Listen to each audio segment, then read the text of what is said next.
Have you ever noticed that the harder you fight to defend yourself, the more they twist your words? You fight for truth, for respect, for justice, and somehow you're the one who looks desperate. Meanwhile, the real offenders walk away untouched.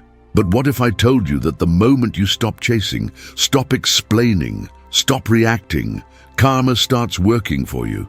Like a snake biting its own tail, the more it struggles, the deeper the wound. But when it stops, healing begins. It's the same with karma.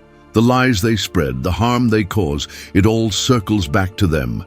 Your silence becomes your power. Your calm becomes their undoing. So when should you stay silent and let karma do what words never could?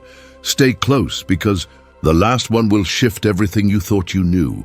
If you find strength in silence and wisdom in patience, hit that subscribe button. You're right where you need to be. Number 1, when they play the victim. Have you ever found yourself trapped in a situation where no matter what you say, you end up looking like the bad guy? Chances are you are dealing with someone who knows how to play the victim perfectly. These are the people who twist events, leave out critical facts, and paint themselves as innocent, no matter how much harm they caused. It's one of the most frustrating and manipulative behaviors to face. And here's the bitter truth. The more you try to explain yourself, to defend your actions, the deeper you sink into the role they've written for you. You become the villain in their story, and they're the helpless victim, gathering sympathy from anyone willing to listen. When you encounter someone who plays the victim, it's crucial to understand that resolution is not their goal. They aren't seeking fairness, understanding, or even the truth. They're seeking attention, validation, and most of all, control over how the story is told. Engaging with them, explaining your side, trying to lay out facts, it only fuels their performance. They want you emotional. They want you on the defensive because every word you say can be twisted. Every attempt to clarify can be rebranded as an attack.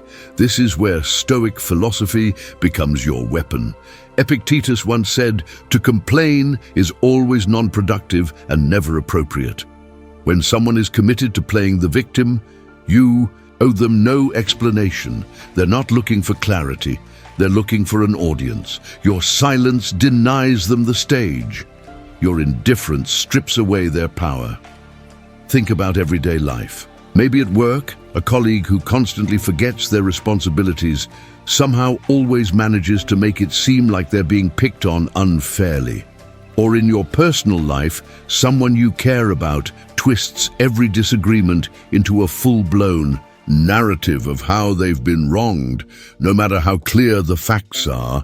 In moments like these, it's natural to want to defend yourself, to set the record straight. But you must resist, because the truth is, people who play the victim are running from accountability. They thrive in confusion and chaos. If you engage, you become part of the confusion they need to survive. Psychologically, this behavior often stems from deep insecurity and an inability to take responsibility. Victimhood offers them a shield from guilt and a shortcut to sympathy. But when you refuse to play along, when you stop explaining, stop reacting, and instead stay calm and silent, you turn that shield into a mirror. Over time, patterns always reveal themselves.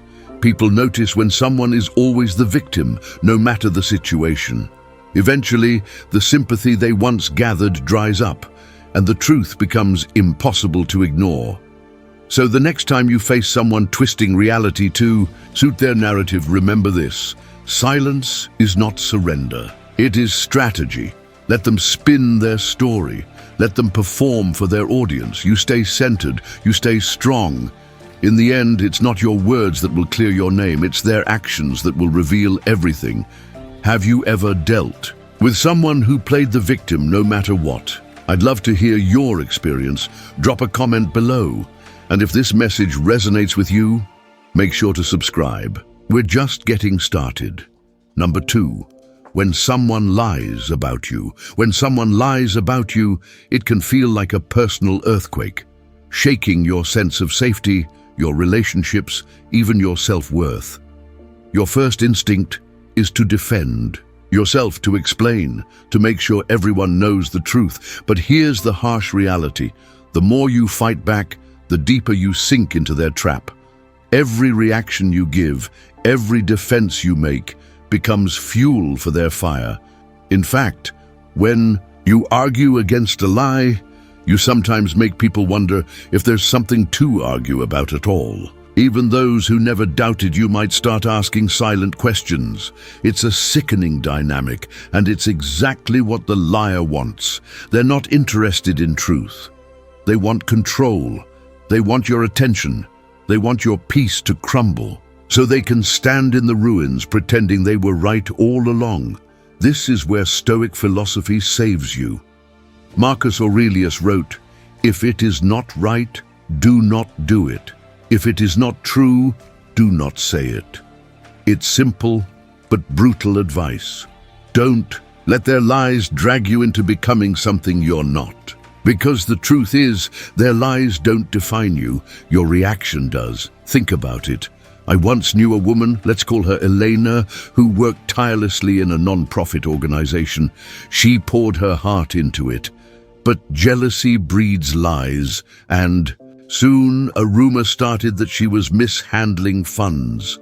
She was devastated. She wanted to call a meeting, make a public statement, prove her innocence to every whispering mouth. But after talking to a mentor, she made a different choice. She stayed silent. She kept her focus on her work, her purpose. She lived her integrity. Months later, an audit not only cleared her name, but exposed the person behind the rumor. Elena didn't have to fight.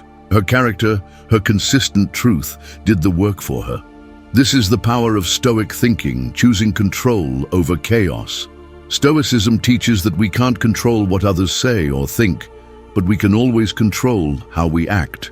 Reacting emotionally, trying to force people to see the truth, often plays into the hands of manipulators.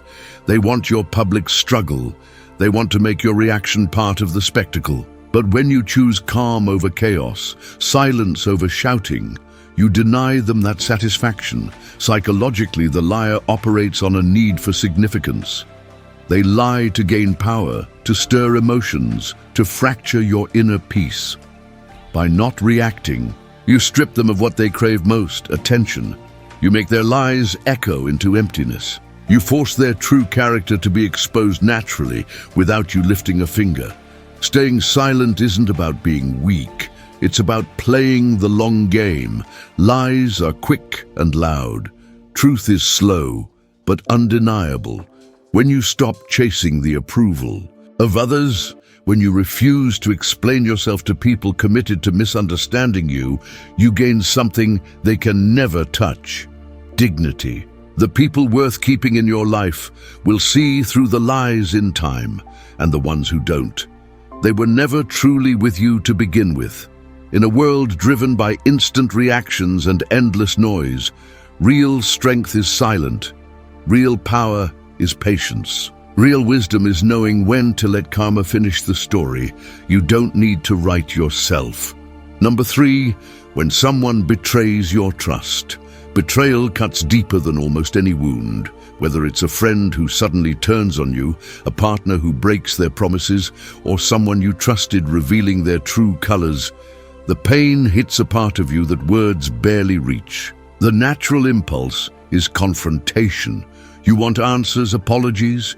You want them to understand the wreckage they've caused. But here's a hard truth.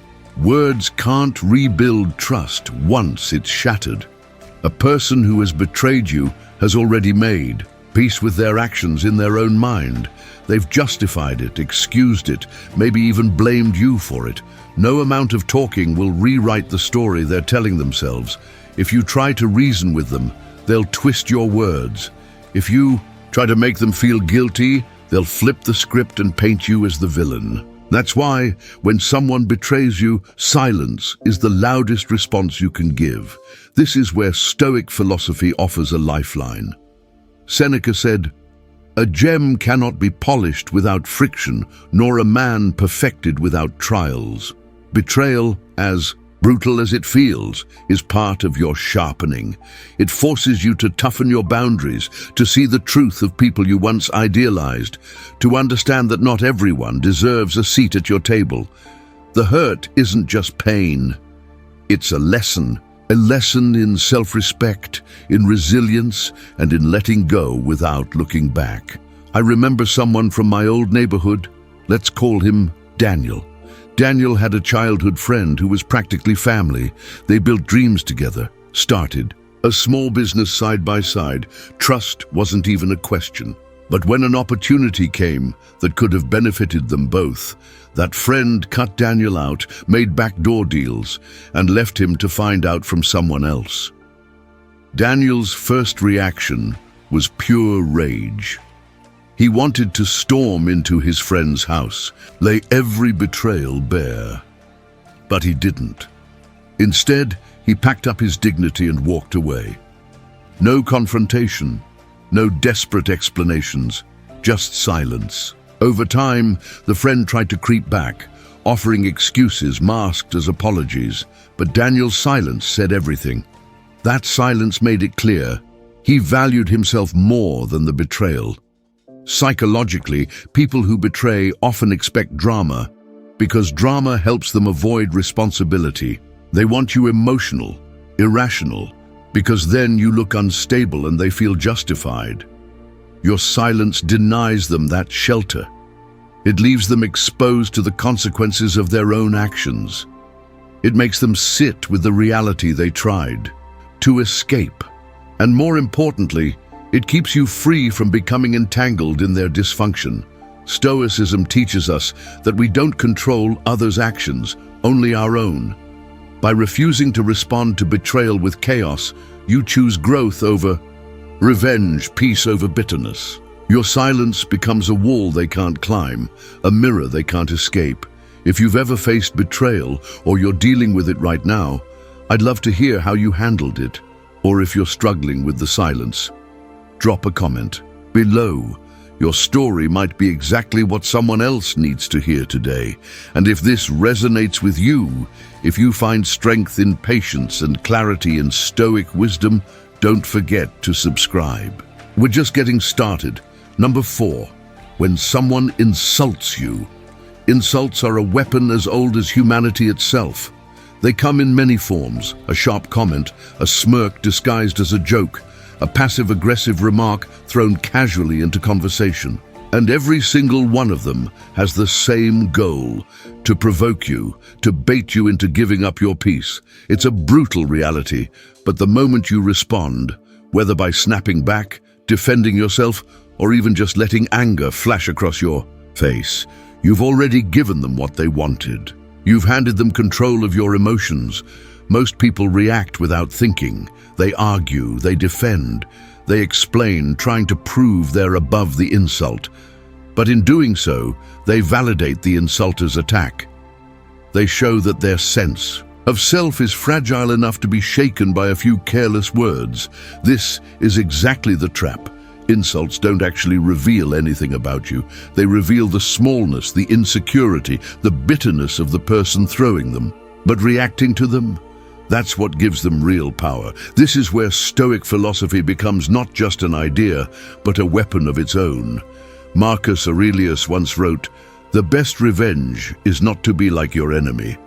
When someone insults you, your victory is in not becoming them. Not becoming petty, not becoming bitter, not becoming reactive. If they are small, you stay large. If they are cruel, you stay grounded. If they are desperate for your attention, you starve them of it. That is the way of true power. Think about a time, maybe recently, when someone threw a jab at you.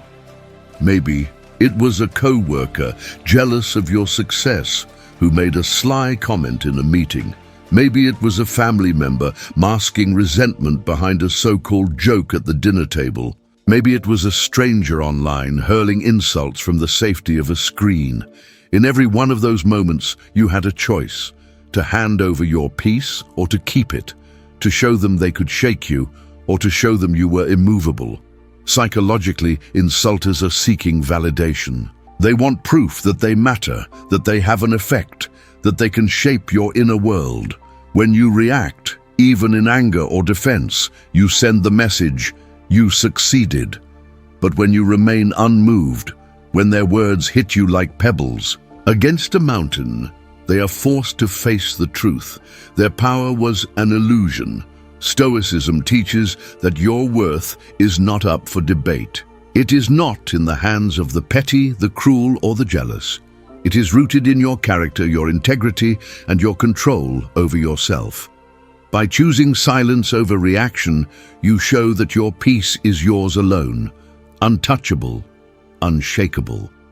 The next time someone throws an insult your way, remember this: your silence is not weakness. It's proof that their words can't touch the person you truly are, and that is a power they will never be able to take from you. Stay tuned, because the next moment where silence becomes your greatest strength is even more important.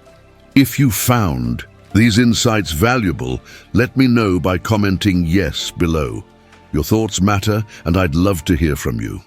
Number 5, when they ignore your worth. Have you ever given your best to someone, your loyalty, your time, your energy, only to realize they barely noticed? Being undervalued is one of the hardest realities to face. Whether it's in a relationship, a friendship, or at work, there's a unique kind of pain that comes with knowing you're showing up fully for people who would barely miss you if you stopped. You offer support. You make sacrifices. You're there when they need you. But instead of appreciation, you get indifference. Instead of respect, you get used. The natural reaction is to push harder, to prove your worth, to make them see all the things you bring to the table. But here's the uncomfortable truth.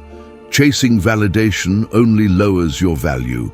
The more available you are, the more invisible you become to those who are already taking you for granted. In human nature, there's a cruel tendency to devalue what seems guaranteed. People don't treasure what they assume will always be there. And that's why silence, strategic, powerful silence, becomes your greatest weapon. Stoic philosophy offers the perfect guidance here. Seneca once wrote, "Time discovers truth." You don't need to shout your worth. You don't need to spell it out for those determined not to see it. You simply step back. You allow time, not words, to reveal what your presence meant. Absence has a way of speaking the truth far louder than explanations ever could. I learned this the hard way a few years ago. I had a close group of friends I believed would always be there. I was the one who organized meetups, checked in during tough times, remembered the details that mattered. At first it felt right, like a natural part of friendship, but slowly I realized the effort wasn't mutual. If I didn't send the message first, days turned into weeks of silence. If I didn't suggest meeting up, nothing happened. I brushed it off for a while, made excuses for them, until one day something shifted inside me.